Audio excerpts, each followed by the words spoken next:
नमस्कार, हिमाचल न्यूज में आपका बहुत बहुत स्वागत है। चलिए शुरू करते हैं आज की 10 फटाफट बड़ी खबरों से। दीपावली पर कुछ सरकार दे सकती है बड़ा तोहफा। वित्त प्रबंधन करके राज्य को आर्थिक तौर पर सुदृढ़ करने में जुटी प्रदेश सरकार से कर्मचारियों और पेंशनरों को आशा है इस बार दीपावली पर डीए महंगाई भत्ता हाथों में आएगा। आर्थिक संकट के दौर पर मुख्यमंत्री सहित पूरा मंत्रिमंडल, मुख्य संसदीय सचिव और कैबिनेट रैंक के सलाहकार पिछले महीने वेतन भत्तों को 2 माह के लिए अवलंबित कर चुके हैं। सरकार ने पहल अपने से शुरू की और उसके बाद वेतन और पेंशन मामले में कर्मचारियों और पेंशनरों से सहयोग मांगा। हिमाचल में आर्थिक तंगी के बीच बड़ी अच्छी खबर, केंद्र सरकार ने आपदा राहत के तौर पर दिए 189 करोड़। हिमाचल में आर्थिक संकट के बीच केंद्र सरकार ने प्रदेश को बड़ी राहत दी है। गृह मंत्रालय ने राज्य आपदा प्रतिक्रिया कोष से केंद्रीय हिस्से के रूप में हिमाचल प्रदेश के लिए अग्रिम सहायता राशि के 189 करोड़ रुपए स्वीकृत किए हैं। देश के 14 बाढ़ प्रभावित राज्यों को 5,858 करोड़ रुपए जारी कर दिए गए हैं। हिमाचल में वर्ष 2023 में मानसून के दौरान आई आपदा के दौरान करीब 12,000 करोड़ के नुकसान का आकलन किया गया था। इस संबंध में केंद्र से 3 बार टीम आई और उसने जिन जिलों में सबसे अधिक नुकसान हुआ था उनका आकलन किया था। हिमाचल में 3615 पंचायतों में ग्राम सभा, युवाओं को नशे से बचाने का प्रस्ताव पारित। हिमाचल की पंचायतों में 3615 पंचायतों में ग्राम सभा हुई। इस दौरान पंचायत प्रतिनिधियों समेत लोगों ने स्वच्छता रैली निकालकर स्वच्छता का संदेश दिया। इस बार ग्राम सभाओं में युवाओं को नशे से बचाने, नशा कराने वालों की पहचान किए जाने का प्रस्ताव पारित किया गया। युवाओं को नशे से बचाने के लिए कई पंचायतों में शपथ भी ली गई। इसके अलावा प्राकृतिक आपदा से पंचायतों में हुए नुकसान के बारे में भी चर्चा हुई। कांग्रेस ने हिमाचल में शक्ति अभियान की शुरुआत, आदिवासी को जोड़ेगी इंदिरा फेलोशिप। हिमाचल प्रदेश कांग्रेस अध्यक्ष प्रतिभा सिंह ने गांधी जयंती के अवसर पर हिमाचल प्रदेश में शक्ति अभियान की शुरुआत की है। इस कार्यक्रम के तहत महिलाओं को कांग्रेस पार्टी से जोड़ने और इंदिरा फेलोशिप के रूप में उनमें कांग्रेस पार्टी की संगठनात्मक समझ विकसित किया जाएगा। हिमाचल प्रदेश में इस कार्यक्रम की शुरुआत करते हुए प्रतिभा सिंह ने कहा, 1 साल पहले कांग्रेस नेता राहुल गांधी की सोच से इस कार्यक्रम की शुरुआत हुई और हिमाचल प्रदेश में इस कार्यक्रम की शुरुआत की जा रही है। बीजेपी के राष्ट्रीय अध्यक्ष 4 अक्टूबर को 2 दिवसीय दौरे पर आएंगे। भाजपा के राष्ट्रीय अध्यक्ष एवं केंद्रीय स्वास्थ्य, सेंट्रल हेल्थ एंड परिवार कल्याण मंत्री जगत प्रकाश नड्डा 4 अक्टूबर को हिमाचल के 2 दिवसीय दौरे पर आएंगे। भाजपा प्रदेश अध्यक्ष राजीव बिंदल ने बताया कि 4 अक्टूबर को बिलासपुर से नड्डा का उनके गृहनगर में लोगों द्वारा गर्मजोशी से स्वागत किया जाएगा। उसी दिन वह अखिल भारतीय आयुर्विज्ञान संस्थान में विभिन्न विकास गतिविधियों की प्रगति की समीक्षा करेंगे और अधिकारियों के साथ बैठक करेंगे। नवरात्रों के दौरान नड्डा माता मंदिर, धौलरा मंदिर भी जाएंगे। लाइव दर्शन और वर्चुअल पूजा से श्रद्धालुओं को सुविधा होगी, बोले सीएम। मुख्यमंत्री सुखविंदर सिंह सुक्खू ने कहा कि वर्चुअल पूजा और लाइव दर्शन नए जमाने की प्रथा के रूप में उभरे हैं, जो दुनिया भर के भक्तों को प्राचीन मंदिरों से जुड़ाव बनाए रखने की अनुमति देते हैं। उन्होंने कहा कि राज्य सरकार भक्तों और हिमाचल प्रदेश के शक्तिपीठ के बीच संबंध को मजबूत करने के लिए आधुनिक तकनीक का उपयोग कर रही है।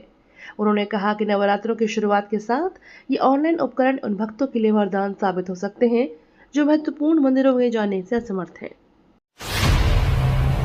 उप मुख्यमंत्री मुकेश अग्निहोत्री ने एचआरटीसी की दीवार प्रदर्शनी और संग्रहालय का उद्घाटन किया। हिमाचल प्रदेश के उप मुख्यमंत्री मुकेश अग्निहोत्री ने हिमाचल सड़क परिवहन निगम के स्वर्ण जयंती समारोह को एचआरटीसी की 50 साल की यात्रा को समर्पित दीवार प्रदर्शनी और संग्रहालय का उद्घाटन करके चिन्हित किया। मुकेश अग्निहोत्री ने कहा कि एचआरटीसी का बहुत गौरवशाली इतिहास है। उन्होंने कहा कि ऐसे राज्य में जहां न तो रेल यात्रा और न ही हवाई यात्रा प्रचलित है, एचआरटीसी ने पिछले 50 वर्षों में लोगों को एक स्थान से दूसरे स्थान पर कुशलतापूर्वक ले जाने की बड़ी जिम्मेदारी निभाई है। हिमाचल में शराब पीकर गाड़ी चलाने वालों की खैर नहीं। हिमाचल प्रदेश पुलिस ने इन दिनों शराब पीकर गाड़ी चलाने वालों के खिलाफ राज्यव्यापी अभियान छेड़ा है। हिमाचल प्रदेश नियमों का उल्लंघन कर रहे शराबी ड्राइवर पर नकेल कस रही है।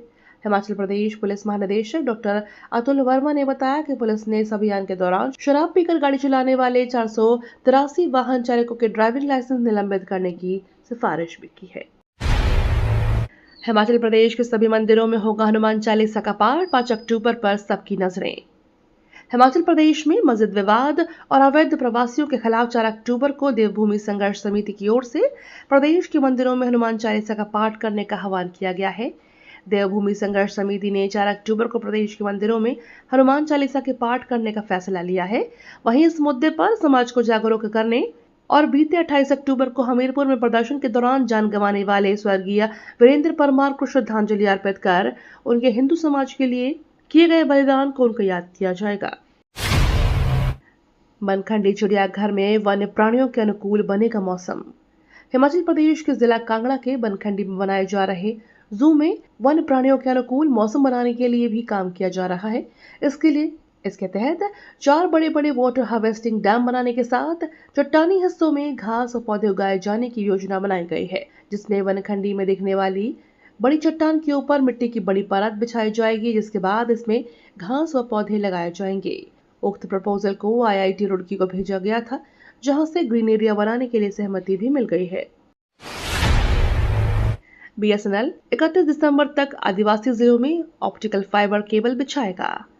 जनजातीय क्षेत्रों में हाई स्पीड डिजिटल कनेक्टिविटी प्रदान करने के लिए BSNL HB सर्कल एक राज्य वित्त पोषित परियोजना को क्रियान्वित कर रहा है, जिसके तहत 31 दिसंबर तक OFC कनेक्टिविटी प्रदान करने के लिए जनजातीय जिलों किन्नौर और लाहौल स्पीति में 548 किलोमीटर ऑप्टिकल फाइबर लाइन बिछाई जाएगी। MPLS कनेक्टिविटी और सरकार को स्मार्ट स्कूल आदि जैसे ICT समाधान सहित अत्याधुनिक दूरसंचार सेवाएं प्रदान कर रहा है। सितंबर में सरकार को मिला 1 करोड़ 73 लाख का GST। सरकार ने सितंबर 2024 में 1 करोड़ 73 लाख रुपए का GST कलेक्शन किया है। पिछले साल समान अवधि में सरकार को 1 करोड़ 62 लाख रुपए का GST मिला था। ऐसे में सालाना आधार पर GST कलेक्शन में 6.5% की वृद्धि हुई है। अगस्त 2024 में सरकार ने 1 करोड़ 75 लाख रुपए का GST कलेक्ट किया था। ऐसे में मासिक आधार पर इसमें गिरावट आई है। सितंबर में 1,49,000 इलेक्ट्रिक व्हीकल्स बिके।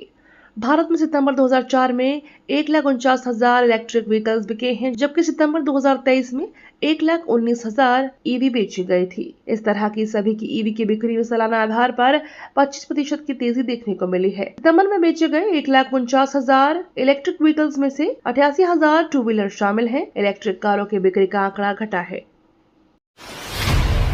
कांग्रेस देश को गुमराह कर रही, बोले राजनाथ सिंह। रक्षा मंत्री राजनाथ सिंह ने कांग्रेस पर निशाना साधा है। उन्होंने कहा कि कांग्रेस अग्निवीर योजना को लेकर देश को गुमराह कर रही है। कांग्रेस ने एक बड़ा झूठ बोला है कि अग्निवीरों के भारत सरकार ने जारी की ट्रैवल एडवाइजरी। ईरान और इजरायल जंग के मुहाने पर खड़े हुए हैं। ऐसे में भारतीय विदेश मंत्रालय ने अपने नागरिकों के लिए ट्रैवल एडवाइजरी जारी की है। MEA ने भारतीयों को ईरान की यात्रा न करने की सलाह दी है। विदेश मंत्रालय ने कहा कि भारतीय नागरिकों को सभी गैर जरूरी यात्राओं को करने से बचना चाहिए। साथ ही ईरान में रह रहे भारतीय दूतावास से लगातार संपर्क में रहें। सुरक्षा हालात पर हम करीब से नजर बनाए हुए हैं। ये तो थी आज की 10 बड़ी खबरें। डेली खबरों से अपडेट रहने के लिए चैनल को सब्सक्राइब करना बिल्कुल ना भूलें।